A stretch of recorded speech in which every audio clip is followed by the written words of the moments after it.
नमस्कार दोस्तों, स्वागत करता हूं आपके इस यूट्यूब चैनल स्टडी विद एके में।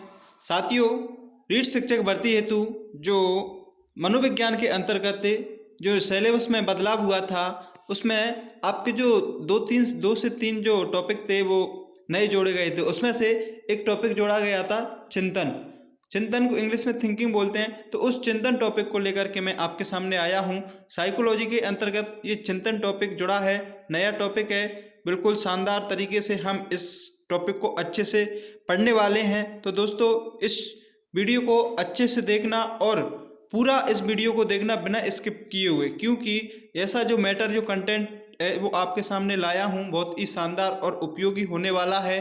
तो आप इस विषय वस्तु को अच्छे से पढ़ना और आप अपने नोट्स भी बना सकते हो। तो चलिए साथियों, शुरू करते हैं। चिंतन क्या होता है? देखिए, हम सबसे पहले उस बात की ओर बात करते हैं कि जो टॉपिक हम पढ़ रहे होते हैं उसके संदर्भ में कि चिंतन होता क्या है। चिंतन की बात करें तो चिंतन क्या होता है? देखिए, जब हमारे सामने कोई समस्या आ जाती है, क्या आती है? जब भी हमारे सामने कोई समस्या आती है और उस समस्या का हम क्या करते हैं? समाधान करते हैं। जब हमारे सामने कोई समस्या आई और उस समस्या का हम समाधान करेंगे तो समाधान करने के लिए हम किसी कार्य या किसी काम की आवश्यकता होती है। जब हम कोई कार्य कर रहे होते हैं, हमारे सामने कोई समस्या आती है, उसका समाधान करने के लिए हम विभिन्न प्रकार की अनुक्रियाएं करते हैं। उस कार्य के तहत हम उस समस्या के अंतर्गत समाधान करने के लिए पहले तो हम उसको सोचेंगे, विचारेंगे, समझेंगे। तो जो समस्या आई उस समस्या का समाधान करने के लिए हम वो कार्य कर रहे होते हैं। उसके अंतर्गत जब हम उसके संदर्भ में सोचते हैं, विचारते हैं, समझते हैं, तो उसी सोच, विचार और समझना की जो अवधारणा बनती है उसको मनोविज्ञान की भाषा में क्या बोलते हैं? चिंतन बोलते हैं। और चिंतन यह एक मानसिक प्रक्रिया से संबंध रखती है। तो दोस्तों, चिंतन के बारे में आप समझ गए होंगे कि जब हमारे सामने कोई समस्या आती है और उस समस्या का समाधान करने के लिए जब हम कोई कार्य करते हैं और उस कार्य के दौरान जब हम उस विषय वस्तु के संदर्भ में सोचते हैं, उसके बारे में विचारते हैं, उसके बारे में जो समझते हैं, उसी सोचना, विचारने, उस समझने की क्षमता को मनोविज्ञान की भाषा में चिंतन कहा जाता है। और ये चिंतन एक मानसिक प्रक्रिया होती है। साथियों, चिंतन के संदर्भ में एक मनोवैज्ञानिक आते हैं, हम्प्रे। और हम्प्रे नामक मनोवैज्ञानिक कहते हैं कि जो चिंतन का जो जन्म होता है वो किससे होता है? समस्या से होता है। तो चलिए उनकी इस परिभाषा के बारे में बात करते हैं। चिंतन एक मानसिक प्रक्रिया है। हम्प्रे के अनुसार अगर हम चिंतन की बात करें तो चिंतन का जन्म समस्या के समय होता है। जी हाँ दोस्तों, एक चिंतन तभी हम कर सकते हैं जब हमारे सामने कोई समस्या होगी। बिना समस्या के हम किसी विषय वस्तु के बारे में न तो सोच सकते हैं ना ही समझ सकते हैं, क्योंकि समस्या का समय, लक्ष्य का रास्ता नजर नहीं आता। ये इनकी परिभाषा साथियों बहुत ही इम्पोर्टेंट और महत्वपूर्ण परिभाषा है। ये बार बार प्रश्न परीक्षाओं में पूछा जाता है कि चिंतन का जन्म समस्या के समय होता है, क्योंकि समस्या के समय व्यक्ति को रास्ता, जो लक्ष्य का रास्ता है, वो नजर नहीं आता। नेक्स्ट परिभाषा की बात करें, अगली परिभाषा आती है वही चिंतन के संबंध में रॉस ने कहा है। रॉस ने क्या कहा है? रॉस ने कहा है कि चिंतन एक मानसिक गत्यात्मक प्रक्रिया है। क्या है? कि चिंतन एक मानसिक गत्यात्मक प्रक्रिया है जिसके द्वारा एक व्यक्ति समाधान की क्या करता है? खोज करता है। अर्थात चिंतन एक मानसिक क्रिया का ज्ञानात्मक पहलू है। ये किसके द्वारा दी गई? रॉस के द्वारा दी गई। साथियों, ये परिभाषा बहुत ही इंपॉर्टेंट है, क्योंकि इन परिभाषाएं हैं जो बार बार अक्सर परीक्षाओं में आती हैं और पूछी जाती हैं। इसलिए इन परिभाषाओं का जो समावेश है मैं आपके सामने लेकर के आया हूँ। अगली परिभाषा है मॉरिसन व गैरेट के अनुसार कहा गया है कि चिंतन समस्या का समाधान एक अव्यक्त व्यवहार से होता है। क्या है? कि चिंतन समस्या समाधान एक अव्यक्त व्यवहार है। तो साथियों, चिंतन आपके समझ में आ गया होगा। चिंतन के साधन की बात करें हम, अगर चिंतन के साधन या तत्वों की बात करें तो ये 4 प्रकार से लिए जाते हैं। पहला है प्रतिमा, दूसरा है भाषा, तीसरा है संप्रत्यय और चौथा है प्रतिविज्ञप्ति। दोस्तों, प्रतिमा के अंतर्गत क्या होता है कि जब हम कोई विषय वस्तु देखते हैं और उस विषय वस्तु की जो प्रतिमा, वो जो मस्तिष्क में, हमारे मस्तिष्क में जो बिंब बन जाता है, जो चित्र प्रतिमा का जो संप्रदाय का निर्माण होता है, वो प्रतिमा के अंतर्गत आ जाता है। भाषा सोचने विचारने के समझने का आधार होता है। संप्रदाय हमारे विचार अभिव्यक्ति होती है। और प्रतिज्ञप्ति होती है कि जब दो अलग अलग विचार होते हैं, उन दो अलग अलग विचारों में जो नया विचार होता है वो प्रतिव्यक्ति के अंतर्गत आ जाता है।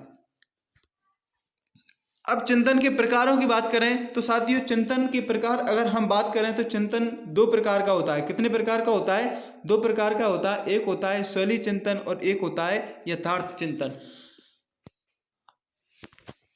शैली चिंतन की अगर हम यहाँ बात करते हैं तो ये शैली चिंतन काल्पनिक चिंतन से रिलेट करता है। दोस्तों, शैली चिंतन काल्पनिक एवं अवास्तविक चिंतन होता है जिसमें कार्य संभव नहीं होता। और यथार्थ चिंतन की अगर हम बात करें तो ये कल्पना के साथ साथ मूर्त रूप से भी होता है। यथार्थ चिंतन कल्पना के साथ साथ मूर्त रूप में कार्य करता है, जबकि जो शैली चिंतन होता है वो कल्पनाशील होता है, अवास्तविक होता है, अयथार्थ होता है। और जो यथार्थ चिंतन होता है वो कल्पना के साथ साथ मूर्त रूप कार्य को प्रदान करता है। यथार्थ चिंतन तीन प्रकार का होता है: अभिसारी चिंतन, अपसारी चिंतन और आलोचनात्मक चिंतन। अभिसारी चिंतन बुद्धि के संदर्भ में लिया जाता है और अपसारी चिंतन सृजनात्मकता से संबंध रखता है। और आलोचनात्मक या विश्लेषणात्मक चिंतन के अंतर्गत हम किसी विषय वस्तु का विश्लेषण करके उस विषय वस्तु के संदर्भ में जाते हैं। अगला नेक्स्ट बात करें यथार्थ चिंतन के रूप, तो हमने देख ही लिए कि यथार्थ चिंतन के कितने रूप होते हैं, तीन होते हैं। अभिसारी, जैसे हम निगमनात्मक तर्क, निगमनात्मक चिंतन भी कहते हैं और मूर्त चिंतन भी कहते हैं। किसको? अभिसारी को। इसका संबंध किससे है? तो इसका संबंध बुद्धि से माना जाता है।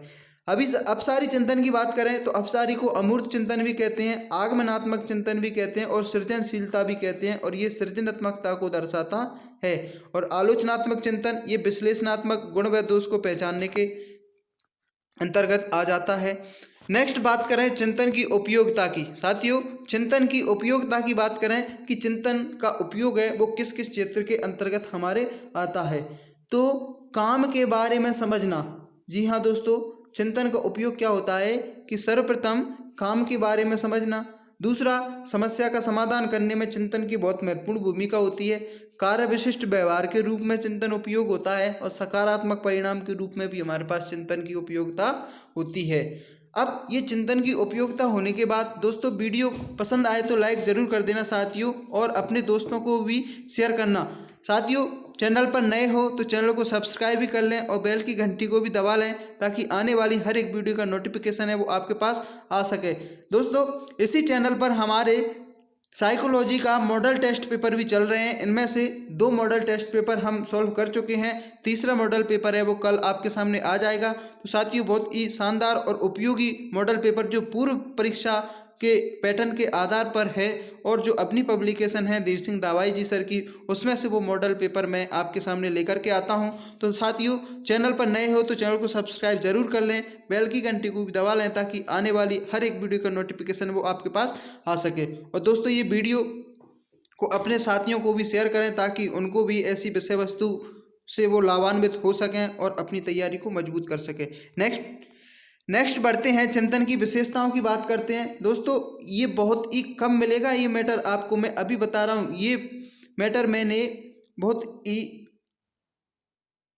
विश्लेषण के साथ यहाँ पर लाया हूँ और ये मैंने खुद ने बनाए हैं, हैंड राइटिंग नोट्स हैं। तो चिंतन की विशेषता की बात करें तो चिंतन एक मानसिक प्रक्रिया होती है, बिल्कुल सही बात है, जो सभी प्राणियों में पाई जाती है। चिंतन सदैव लक्ष्य की ओर उन्मुख होता है। जी हाँ दोस्तों, जब हम किसी लक्ष्य को प्राप्त कर रहे होते हैं तो उस लक्ष्य को पाने के लिए हम चिंतन की आवश्यकता होती है। तो चिंतन सदैव लक्ष्य की ओर उन्मुख होता है। अगर नेक्स्ट बात करते हैं, चिंतन मूल तत्व एक मानसिक प्रतिमा है। अब ये चिंतन मूल तत्व है, मानसिक प्रतिमा है, तर्कणा है, निर्णय व समस्या समाधान की प्रक्रिया है। अब समस्या समाधान की प्रक्रिया ये कैसी है? तो दोस्तों, मैं जैसे हमने ये चिंतन टॉपिक स्टार्ट किया उसी समय हमने इस बात के बारे में चर्चा की थी कि समस्या समाधान किस प्रकार है कि जब हमारे सामने कोई समस्या आती है और उस समस्या का हम क्या करते हैं, समाधान करते हैं। और समाधान करने के लिए क्या करते हैं, कोई भी कार्य करते हैं तो उस विषय वस्तु के संदर्भ में पहले तो सोचते हैं, उसके बारे में फिर उसके संदर्भ में विचारते हैं और समझते हैं और जो सोच समझ विचार उस तर्क विश्लेषणात्मक क्षमता के आधार पर हमारे सामने जो समस्या होती है उस समस्या का क्या कर लेते हैं, समाधान कर लेते हैं। अगली बात करते हैं, चिंतन में प्रतीक, प्रतिमा, संप्रत्यय हमेशा सम्मिलित होते हैं। अब दोस्तों प्रतीक, प्रतिमा ये क्या होता है, तो बिल्कुल प्रतीक, प्रतिमा, संप्रत्यय ये कोई भी चित्र होता है, कोई भी विषय वस्तु होती है, उस विषय वस्तु व चित्र हमारे मस्तिष्क में जो बिंब बन जाता है और वो बिंब में जो संप्रत्यय स्थापित होता है उससे हम समस्या होती है उसका समाधान करते हैं। और चिंतन में भाषा कभी कभी सम्मिलित होती है। ये पॉइंट उपयोगी है कि चिंतन में भाषा सदैव सम्मिलित नहीं होती, कभी कभी चिंतन में भाषा सम्मिलित होती है। नेक्स्ट बात करते हैं कि चिंतन में गत अनुभूति शामिल होती है। बिल्कुल सही बात है, चिंतन में जो हम पूर्व ज्ञान वो सम्मिलित होता है। गत अनुभूति का मतलब होता है जो क्रियाएं हम पहले कर चुके हैं और वो क्रियाएं जब किसी समस्या आ रही होती है तो उस समस्या को समाधान करने में हमारे लिए सहयोगी होती हैं। चिंतन एक आंतरिक मानसिक प्रक्रिया है जिसके अनुसार बाह्य प्रकट व व्यवहार का अनुमान लगाया जा सकता है। बिल्कुल सही है दोस्तों कि चिंतन जो आंतरिक मानसिक क्रिया होती है जिसके आधार पर हम किसी व्यक्ति के बाह्य व्यवहार का अनुमान भी लगा सकते हैं। और चिंतन का प्रारंभ समस्या से होता है। ये कथन किसने दिया था, हम्फ्रे ने दिया था। ये बहुत ही इम्पोर्टेंट है, ये आपको याद रखना है। नेक्स्ट बात करें तो दोस्तों चिंतन के मूल तत्व आते हैं और चिंतन के मूल तत्व कितने होते हैं, 4 होते हैं। कितने होते हैं, 4 होते हैं। तो चिंतन के मूल तत्व ये विषय वस्तु आपको ध्यान में रखना है। कौन कौन से होते हैं, एक मानसिक प्रतिमा होती है, दूसरा तर्क होता है। ये तर्क, कल्पना और चिंतन ये आपके टॉपिक में नए जुड़ा है तो तर्क के बारे में भी हम बात करेंगे। निर्णयन बिल्कुल होता है और समस्या समाधान, ये इसके मूल तत्व होते हैं। कि मानसिक प्रतिमा क्या होता है, मानसिक प्रतिमा जो हमारे मस्तिष्क में बिंब, चित्र ये सभी बनते हैं वो मानसिक प्रतिमा के अंतर्गत आते हैं। तर्क किसी भी विषय वस्तु के संदर्भ में विश्लेषणात्मक या किसी भी तौर पर तर्क विचार करना। निर्णयन किसी विषय वस्तु के संबंध में क्षमता, निर्णय लेना। समस्या समाधान किसी विषय वस्तु की जो समस्या आ रही है उसका समाधान करना। अब तर्क की बात करें तो तर्क का भी 4 प्रकार से होता है। तर्क के कितने प्रकार होते हैं, 4 होते हैं। कौन सा, एक निगमनात्मक तर्क, दूसरा आगमनात्मक तर्क, तीसरा आलोचनात्मक तर्क और चौथा सादृश्य तर्क, सादृश्यवादी तर्क। तो ये तर्क के कितने प्रकार होते हैं, आपसे पूछ लिया जाता है कि तर्क के कितने प्रकार हैं, तो 4 प्रकार हैं। कौन कौन से, निगमन, आगमन, आलोचनात्मक और सादृश्यवादी। आपसे पूछ लिया जाता है कि चिंतन के मूल तत्व कितने होते हैं, 4 होते हैं। कितने होते हैं, 4 होते हैं। कौन कौन से होते हैं, मानसिक प्रतिमा, तर्क, निर्णयन और समस्या समाधान। समस्या समाधान बिल्कुल सही है। तो तर्क के भी 4 होते हैं, निगमनात्मक, आगमनात्मक, आलोचनात्मक और सादृश्यवादी। नेक्स्ट बढ़ते हैं साथियों, नेक्स्ट आता है मेट्रोलियन के अनुसार चिंतन के पहलू। अब साथियों चिंतन के पहलू की बात करते हैं तो चिंतन के पहलू कितने होते हैं, 3 होते हैं। कौन कौन से होते हैं, एक मौलिक अवस्था, दूसरा लक्ष्य अवस्था और तीसरा नियम। मौलिक अवस्था के अंतर्गत क्या होता है कि इसमें समस्या की उत्पत्ति होती है। मौलिक अवस्था में क्या होती है, हमारे सामने कोई समस्या है वो उत्पन्न होती है। और जब हमारे सामने लक्ष्य अवस्था आती है तो उस अवस्था में हम उस समस्या का क्या कर लेते हैं, समाधान कर लेते हैं। और जब समस्या उत्पन्न हुई और उसका समाधान किया तो हमारे पास जो लक्ष्य है वो प्राप्त हो जाता है। नियम, कार्य विधि जो मौलिक अवस्था तक अपनाया जाता है।